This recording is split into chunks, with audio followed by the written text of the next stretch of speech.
Leksjon 1. Tekstilmønstre.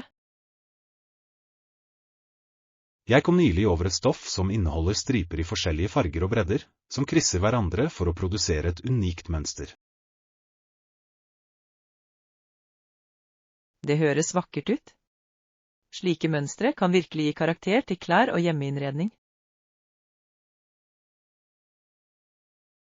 Absolutt. Måten fargene samhandler på skaper visuell interesse og kan forvandle et helt antrekk. Ja, det er fascinerende hvordan tekstiler kan reflektere personlig stil og kreativitet. Jeg tror at det å inkludere slike stoffer i garderoben vår virkelig kan heve motevalgene våre. Definitivt. La oss utforske noen stoffbutikker for å finne de livlige mønstrene sammen. Flott idé. Jeg er spent på å se hva vi kan lage med disse vakre designene. Jeg også. Det vil være morsomt å eksperimentere med farger og mønstre som uttrykker personlighetene våre. Jeg gleder meg til å starte denne kreative reisen med deg. Leksjon 2. Ocean Adventure. Wow, det må ha vært spennende. Så du noen sjødyr under dine eventyr? Ja. Jeg var så heldig å få øye på delfiner som svømte ved siden av båten, noe som var magisk. Det høres utrolig ut. Å se delfiner i deres naturlige habitat må ha vært en uforglemmelig opplevelse. Absolutt. De hoppet opp av vannet og lekte, noe som ga så mye glede for alle ombord.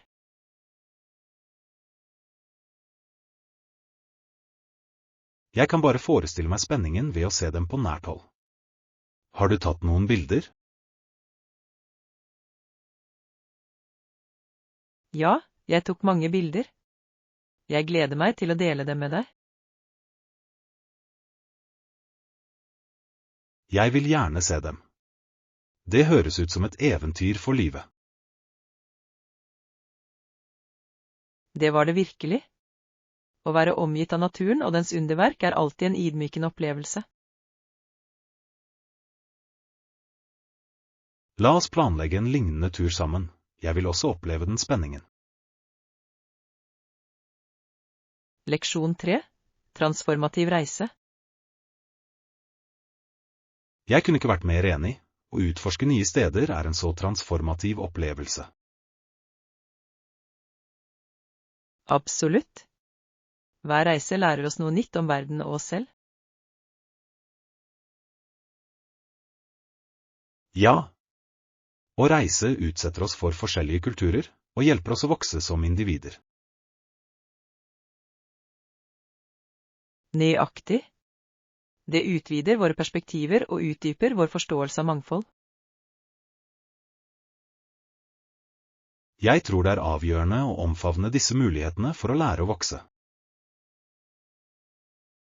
Definitivt. Hver tur kan endre synet vårt og inspirere oss på måter vi aldri hadde forventet.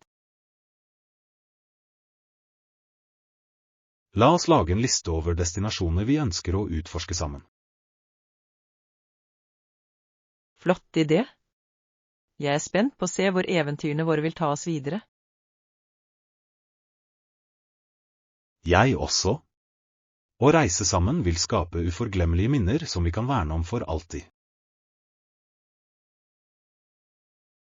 Leksjon 4. Idrett for kvinner. Det virker unaturlig, om ikke umoralsk, å tillate kvinner å delta i idrett i dag, gitt hvor langt vi har kommet. Det er et utdatert perspektiv. Kvinners deltakelse i idrett er avgjørende for likestilling og myndiggjøring. Absolutt. Det er inspirerende å se så mange kvinner bryte barrierer og utmerke seg i ulike idretter.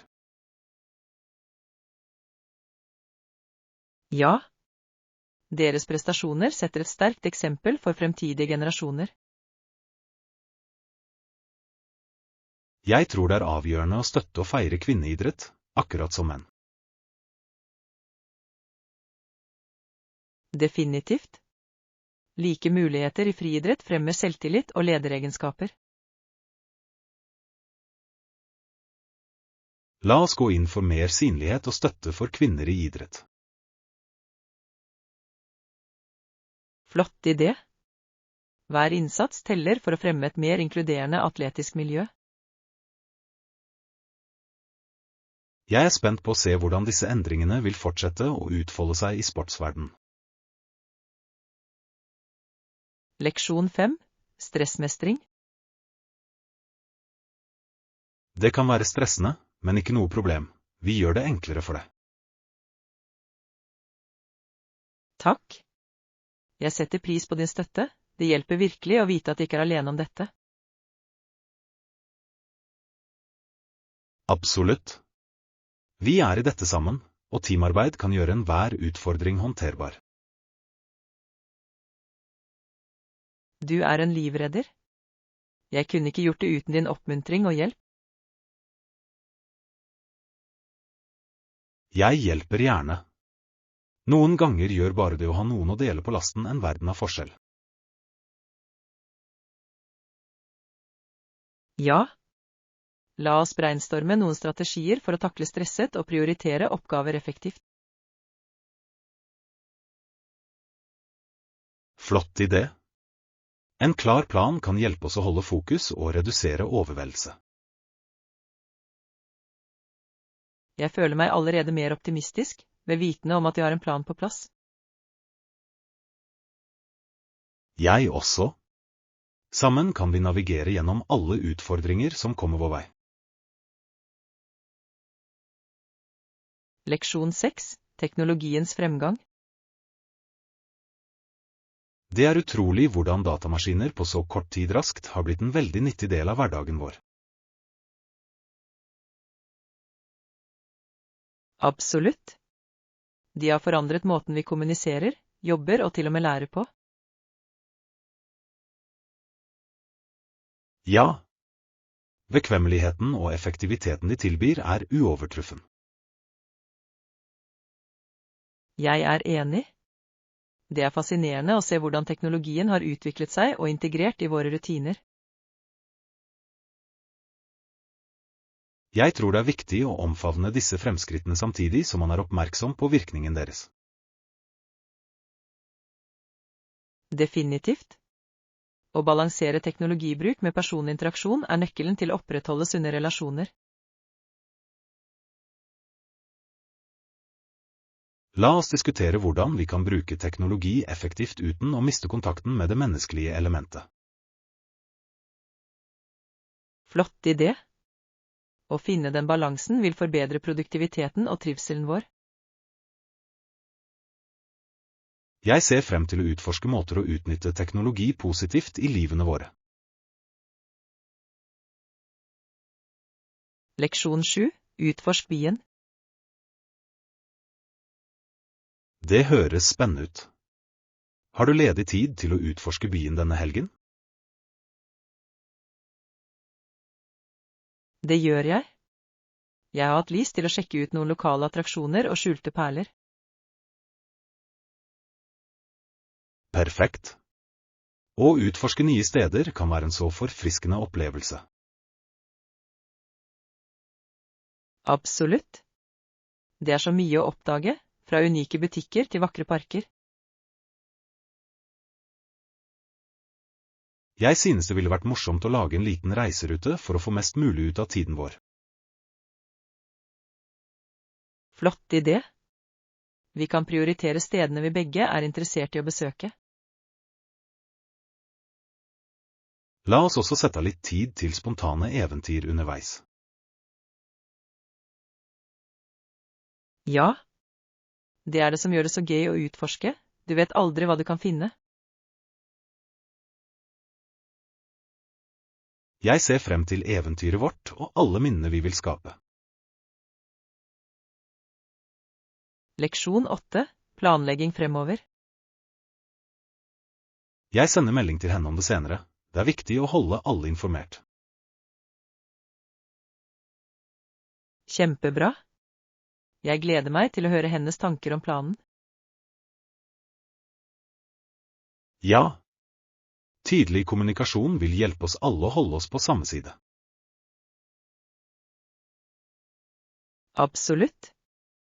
Det er viktig å sikre at alle føler seg inkludert i beslutningsprosessen.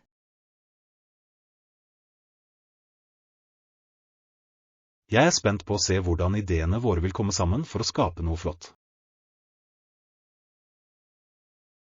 Jeg også. Å jobbe sammen vil føre til et mer vellykket resultat. La oss sørge for å sette en tid der alle kan dele sine innspill. Flott idé. Å engasjere alle vil styrke prosjektet vårt og styrke teamarbeidet vårt. Jeg ser frem til dette samarbeidet. Det kommer til å bli en givende opplevelse. Leksjon 9. Inkluderende design. Ja, alle gangene våre er designet for å romme rullestoler, noe som sikrer at alle kan nyte fasilitetene. Det er fantastisk. Tilgjengelighet er så viktig, spesielt i offentlige rom der alle skal føle seg velkommen.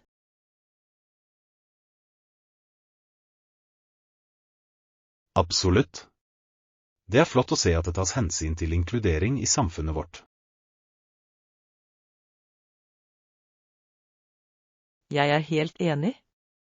Å ha tilgjengelige stier gjør at personer med mobilitetsutfordringer kan navigere enkelt. Ja. Det skaper en følelse av tilhørighet og sikrer at ingen blir utelatt fra opplevelsen. Jeg tror det er viktig for alle å ha lik tilgang til muligheter og rom.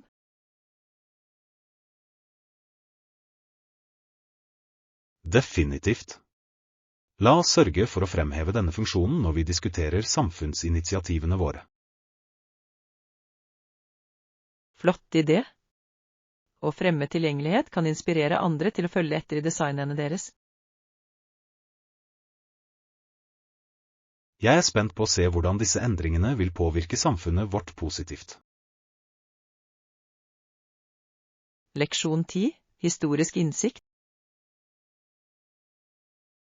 Det var knapt kjent for kunsten, men en irer åpnet et vertshus der og grunnla Stratford i 1832. Det er fascinerende. Det er interessant hvordan visse steder kan utvikle seg til kulturelle knutepunkter over tid. Ja. Han kalte etablissementet et samlingssted for kunstnere og tenkere, noe som er ganske betydelig. Absolutt. Det må ha vært litt av en utfordring å etablere et slikt sted på den tiden. Det var det absolutt. Visjonen om å skape et rom som fremmer kreativitet er prisverdig. Jeg kan forestille meg hvordan det tiltrakk forskjellige individer, og bidro til utviklingen av kunsten i regionen. Nøyaktig. Det er utrolig hvordan en persons initiativ kan føre til et blomstrende kunstnerisk fellesskap. Ja. Arven etter slike steder inspirerer ofte fremtidige generasjoner til å sette pris på å fremme kunsten. La oss utforske mer om Stratfords historie. Jeg er nysgjerrig på å se hvordan det har formet kulturelle bevegelser. Leksjon 11. Lojalitetsprogram. Vi planlegger å introdusere et lojalitetsprogram neste gang, som virkelig kan øke kundeengasjementet. Det er en fantastisk idé. Lojalitetsprogrammer kan oppmuntre til gjentakende forretninger og fremme kundeforhold. Absolutt. Det er viktig å sikre at det er godt kommunisert til kundene våre for å maksimere effektiviteten.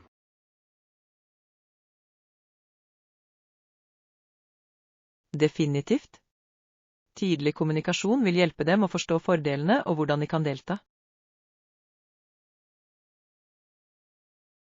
Jeg tror det vil gjøre det enda mer attraktivt å gi insentiver som gir gjenklang hos publikummet vårt. Ja.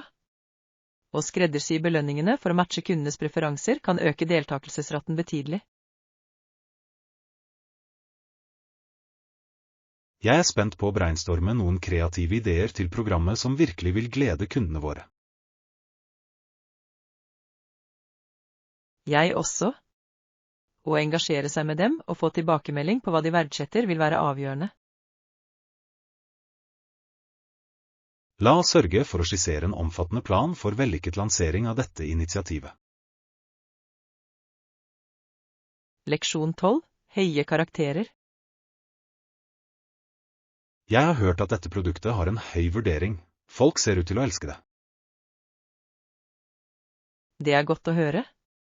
Positive anmeldelser kan virkelig påvirke potensielle kjøperes beslutninger. Nøyaktig. Det er alltid oppmuntrende å se at et produkt lever opp til løftene og oppfyller kundenes forventninger. Sikkert. Men jeg lurer på om det er innenfor budsjettet vårt før vi forplikter oss. Det er en gildig bekymring. Det er viktig å balansere kvalitet med rimelighet i våre kjøp. Ja. Hvis det er litt over budsjettet, vil vi kanskje utforske lignende alternativer som er rimeligere. Avtalt. La oss sammenligne funksjonene og prisene for å sikre at vi gjør en god investering. Definitivt. Det er alltid verdt å ta seg tid til å gjøre research før du tar en avgjørelse. Jeg er glad vi er flittige. Det vil lønne seg i det lange løp. Leksjon 13. Intervjuforberedelse. For jobbsøkere kan det å praktisere falske intervjuer virkelig øke selvtilliten før det virkelige.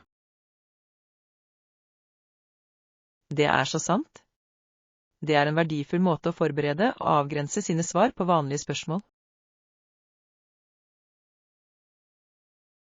Nøyaktig. Jo mer kjent noen er med intervjuprosessen, jo mindre engstelig vil de føle seg. Ja. Rollespill av ulike scenarier kan hjelpe kandidater med å artikulere sine styrker effektivt. Jeg har funnet ut at tilbakemeldinger under praksisintervjuer kan være utrolig nyttige for forbedringer. Absolutt. Konstruktiv kritikk hjelper til med å identifisere områder hvor de kan forbedre ytelsen. Jeg tror det er viktig å skape et støttende miljø der kandidater føler seg komfortable med å øve. Sikkert. Oppmuntring kan gjøre hele forskjellen når det gjelder å hjelpe noen til å føle seg klar til å skinne. La oss organisere noen falske intervjuøkter for de som forbereder seg på kommende muligheter. Leksjon 14. Bevissthet om utryddelse. I løpet av noen 100 år hadde mange dyrearter blitt utryddet. Det er et nøkternt faktum. Det er det virkelig. Virkningen av menneskelig aktivitet på dyrelivet har vært dyp gjennom historien. For eksempel nådde forhistoriske mennesker nye territorier, noe som førte til endringer i økosystemene. Nøyaktig. Introduksjonen av nye arter forstyrret ofte eksisterende næringskjeder og habitater. Ja. Det er en påminnelse om hvor sammenkoblet verden vår er og hvor skjør den kan være. Jeg tror det er viktig å øke bevisstheten om bevaring for å forhindre ytterligere utryddelse. Absolutt. Å lære folk om viktigheten av biologisk mangfold er avgjørende for fremtidige generasjoner. La oss finne måter å engasjere samfunnet vårt i diskusjoner om å beskytte truede arter. Det høres ut som en fantastisk plan. Sammen kan vi ha en positiv innvirkning på planeten vår. Leksjon 15, morgenshatter. God morgen. Hvordan har dagen din vært så langt? God morgen. Det har vært greit. Jeg har akkurat tatt igjen litt arbeid og nyt kaffen min. Det høres fint ut. En god kopp kaffe kan virkelig sette tonen for dagen. Absolutt. Jeg elsker hvordan det gir meg den lille energien til å takle oppgavene mine. Ja. Har du noen planer for resten av dagen? Jeg håper å fullføre noen prosjekter og kanskje ta en tur senere for å nyte solskinnet. Det høres ut som en perfekt balanse. Frisk luft kan virkelig hjelpe til med å rense sinnet. Definitivt. Jeg synes det er en fin måte å lade opp og få litt perspektiv. Jeg tror jeg kan bli med deg på turen. Det ville vært flott å prate og slappe av litt. Leksjon 16, historiske funn. Etter en lang leting ble likene til Anastasia og Alexei endelig oppdaget. Det er en ganske bemerkelsesverdig historie. Ja. Mysteriet rundt deres skjebne har fascinert folk i flere tiår. Absolutt. Deres tragiske historie tilfører et lag av kompleksitet til fortellingene vi ofte hører.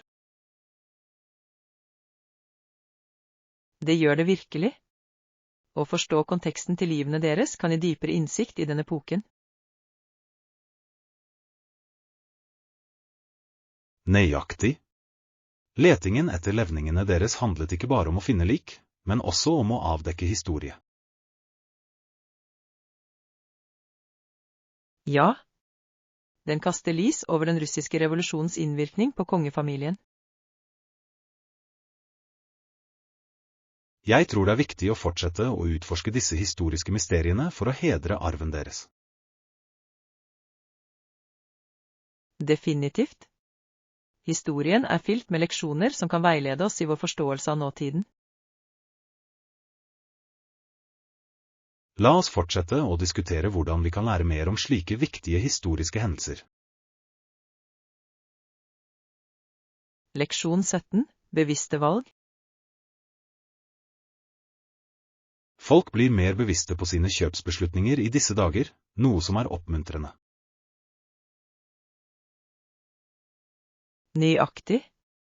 Det er avgjørende for bedrifter å gjenkjenne dette skiftet i forbrukeratferd. Ja.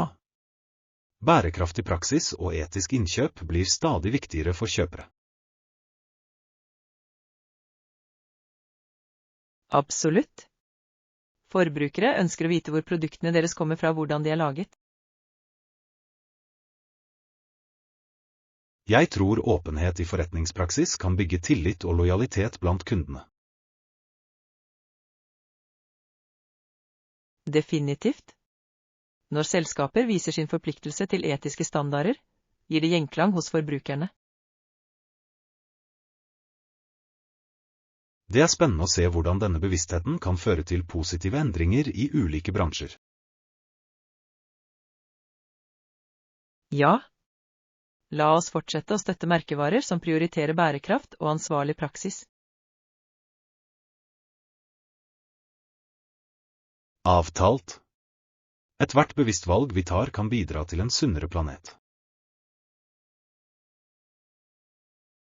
Leksjon 18, gjensidig tilfredshet.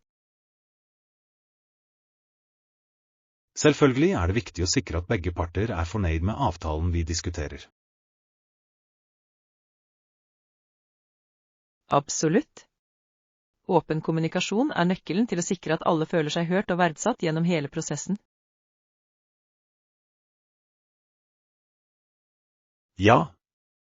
Når begge sider føler seg trygge og verdsatt, fremmer det et sunnere arbeidsforhold.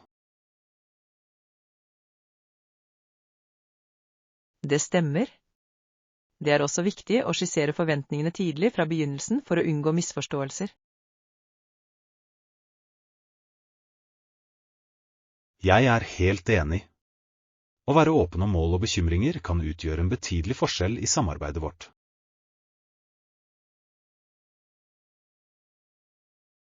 Nøyaktig.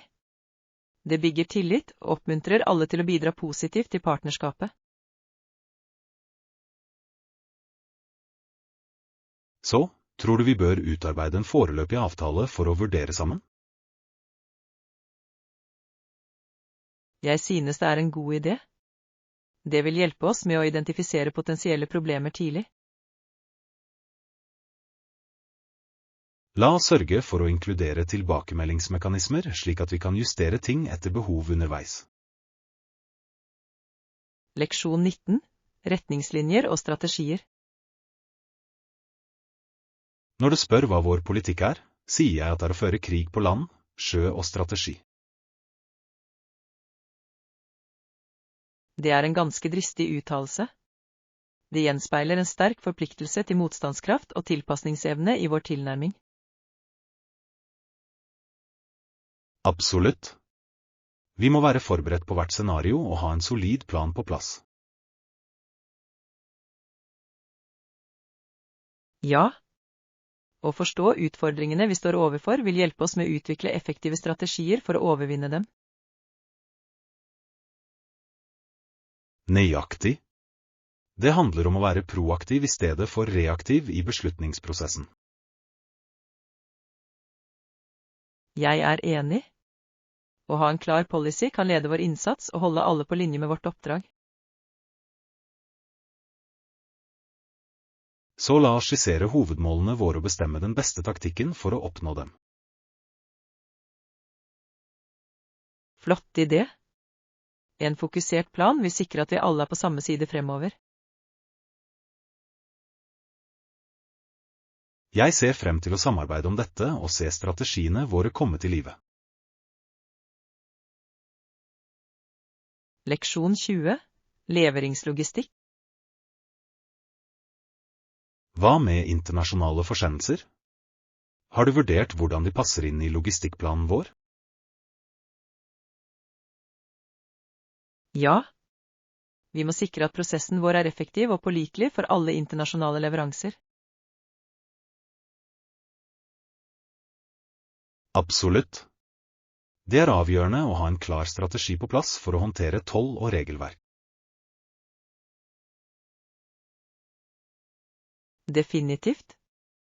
En jevn forsendelsesprosess bygger ikke bare tillit hos kundene våre, men forbedrer også omdømmet vårt.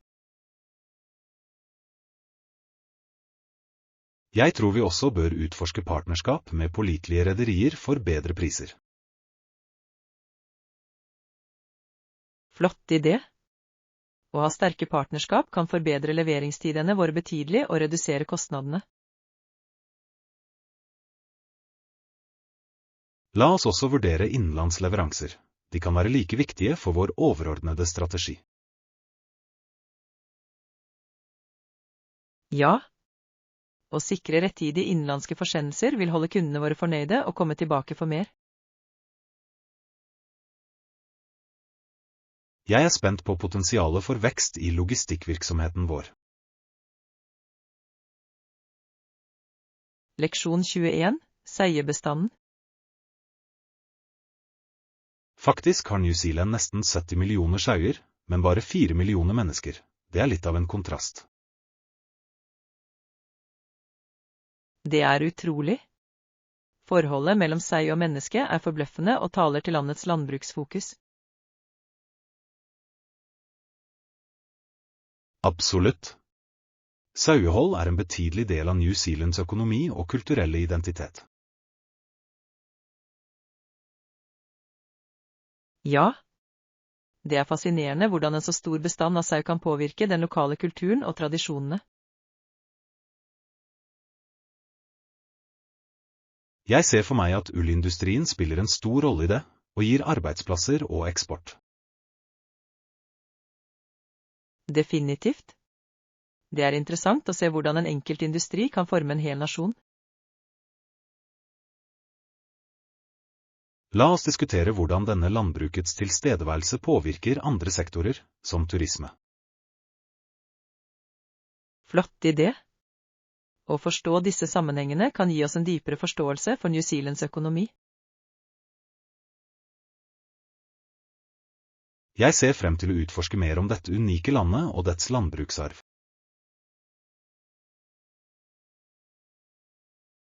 Leksjon 22. Fremtidige ressurser. Vi kan ikke pantsette de materielle eiendelene til våre barnebarn uten å risikere morgendagens ressurser. Det er et avgjørende poeng. Bærekraft må være i forkant av våre beslutninger i dag. Absolutt. Vi har et ansvar for å sikre at fremtidige generasjoner arver en sunn planet.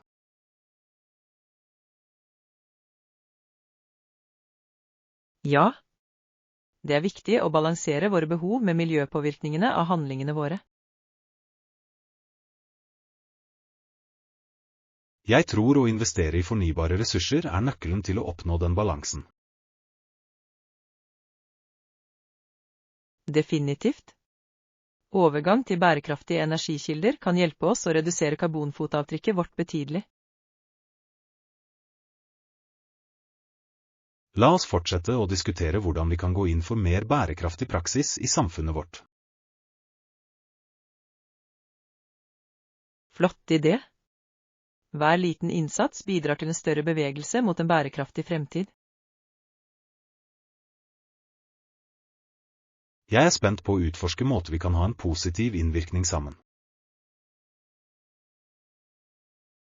Leksjon 23. Gilbert og Sullivan. Suksessen til Des Sorcerer i 1877 av Gilbert og Sullivan var bare begynnelsen på deres imponerende karriere. Ja, det var det virkelig. Samarbeidet deres ga som minneverdige verk som har bestått tidens tann. Absolutt. De hadde en unik evne til å blande humor og kommentarer om samfunnet gjennom sine operetter. Jeg er enig. Deres smarte tekster og engasjerende melodier gjør produksjonene deres så underholdende. Det er fascinerende å se hvordan verkene deres påvirket musikkteaterlandskapet. Definitivt. De setter en standard for kreativitet og historiefortelling som mange fortsetter å følge. Jeg tror det er viktig å anerkjenne deres bidrag til scenekunsten. Ja. La oss utforske mer om deres andre verk og hvordan de utviklet seg over tid. Jeg er spent på å dykke dypere inn i arven deres og sette pris på deres innvirkning på teater. Leksjon 24. Organisering av tanker. Det høres nyttig ut. Hvordan starter jeg? Begynn med å lage en liste over favorittaktiviteter og interesser. Det vil hjelpe til med å klargjøre tankene dine. Det er en god idé. Jeg tror å skrive ned ting virkelig kan hjelpe meg å se hva jeg brenner for. Nøyaktig. Det er viktig å identifisere hva som gir deg glede og tilfredsstillelse.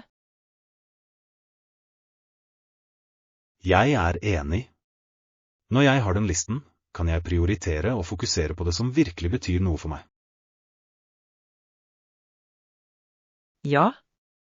Den vil også veilede deg i å sette realistiske mål og lage planer for å nå dem. Jeg er spent på å komme i gang med dette. Å ha en klar retning vil være så fordelaktig. Absolutt. La oss sjekke inn med hverandre regelmessig for å dele fremgangen vår. Det høres ut som en plan. Jeg ser frem til denne selvoppdagelsesreisen. Leksjon 25. Omfavne mangfold. Å omfavne disse idealene gjør landet vårt mer inkluderende og levende, til fordel for alle. Absolutt. Mangfold beriker samfunnet vårt og fremmer kreativitet og innovasjon. Ja, det er viktig å anerkjenne og feire bidragene til alle individer. Jeg er helt enig. En kultur som omfavner forskjeller er en kultur som trives. Jeg tror det er viktig å gå inn for politikk som støtter inkludering og likeverd. Definitivt. Hver innsats for å fremme forståelse og aksept teller. La oss engasjere oss i samfunnsaktiviteter som fremhever viktigheten av mangfold. Flott idé. Å bygge forbindelser mellom ulike grupper kan styrke fellesskapet vårt. Jeg er glad for å være en del av denne innsatsen og se positive endringer utfolde seg. Leksjon 26. Gode tilbud. Det var på salg, så bare $30. Det er en god del for en slik kvalitetsgjenstand. Absolutt. Å finne gode tilbud som gjør shopping så mye mer givende. Ja. Jeg elsker når jeg kan få noe jeg virkelig vil ha til en brøkdel av prisen. Det er alltid spennende å oppdage skjulte perler mens du blar gjennom butikker. Jeg er helt enig. Salg kan gjøre selv de dyreste varene tilgjengelige. La oss holde øye med kommende salg, slik at de kan få flere gode tilbud. Det høres ut som en plan. Jeg er alt for å spare penger samtidig som jeg får det vi elsker. Definitivt. Å handle smart er veien å gå, og vi kan hjelpe hverandre med å finne de beste kjøpene. Jeg ser frem til vårt neste shoppingeventyr sammen. Leksjon 27. Kameratskap og verdier.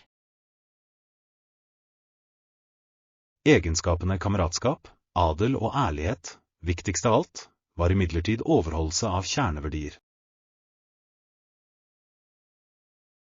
Absolutt. Disse egenskapene skaper et sterkt grunnlag for ethvert fellesskap eller organisasjon. Ja. Når folk legemliggjør disse verdiene, fremmer det tillit og samarbeid blant medlemmene. Jeg er helt enig. Det er viktig for alle å bidra positivt til gruppedynamikken.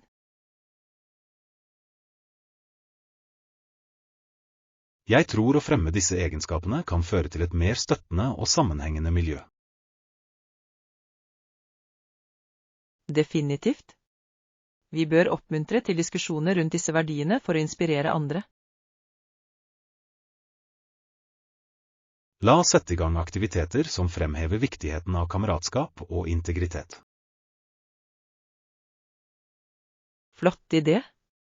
Å bygge en kultur basert på disse prinsippene vil være til nytte for alle involverte. Jeg er spent på å se hvordan vi kan gjøre en forskjell sammen. Leksjon 28. Håndtering av klienter. Hold det kortfattet og profesjonelt. Hvordan håndterer du vanskelige klienter i din erfaring?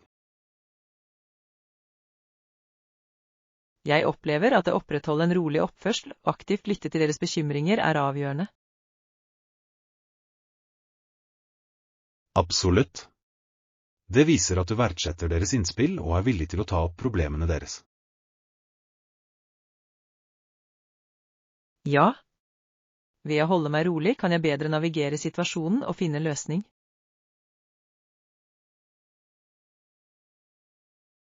Jeg tror det også er viktig å sette klare grenser samtidig som man er empatisk. Definitivt. Å balansere profesjonalitet med forståelse kan føre til positive resultater. La oss dele strategier som har fungert for oss i å håndtere utfordrende interaksjoner. Flott idé.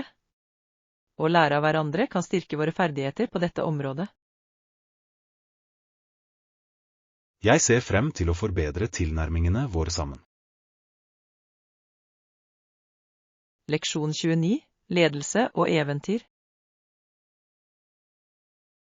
For å få tilhengere og mannskaper, hvis en leder returnerte til Europa uten gull og juveler, kan han havne i fengsel. Ikke rart de tok slike risikoer. Det er sant. Presset for å levere rikdom og ære må ha vært enormt for oppdagelsesreisende den gang. Absolutt. Se for deg innsatsen som er involvert. Fiasko kan bety ikke bare skuffelse, men alvorlige konsekvenser. Ja. Det er fascinerende å tenke på hvordan disse eventyrene formet løpet av historien og utforskningen. Jeg tror det er viktig å anerkjenne tapperheten til de lederne som våget seg ut i det ukjente, ofte mot alle odds. Definitivt. Deres vilje til å søke lykke og eventyr har inspirert utallige historier og legender. La oss utforske mer om disse historiske figurene og virkningen de hadde på global handel og kultur. Flott idé. Å forstå deres motivasjoner og utfordringer kan gi oss en dypere forståelse for deres reise. Jeg er spent på å dykke inn i dette emnet og finne ut mer om eventyrene som formet vår verden. Leksjon 30. Barndomsminner. Jeg liker å late som om jeg er i forskjellige verdener. Jeg liker å finne på ting som ikke er ekte fordi det er så gøy. Det er en fantastisk måte å bruke fantasien på. Det lar deg unnslippe virkeligheten en stund. Nøyaktig. Jeg lot som om jeg var en modig ridder på et oppdrag for å redde et rike i går. Det høres spennende ut. Å forestille seg slike eventyr kan være så spennende og kreativt. Ja. Det hjelper meg å tenke utenfor boksen og komme opp med nye ideer i hverdagen. Jeg er helt enig. Å late som kan vekke kreativitet og få selv vanlige dager til å føles magiske. La oss oppmuntre andre til å omfavne fantasien og utforske sine egne kreative eventyr. Flott idé. Det er viktig å minne alle på at det er greit å drømme og leke, uansett alder. Jeg er spent på å dele dette perspektivet med andre. Det kan virkelig forbedre livene våre.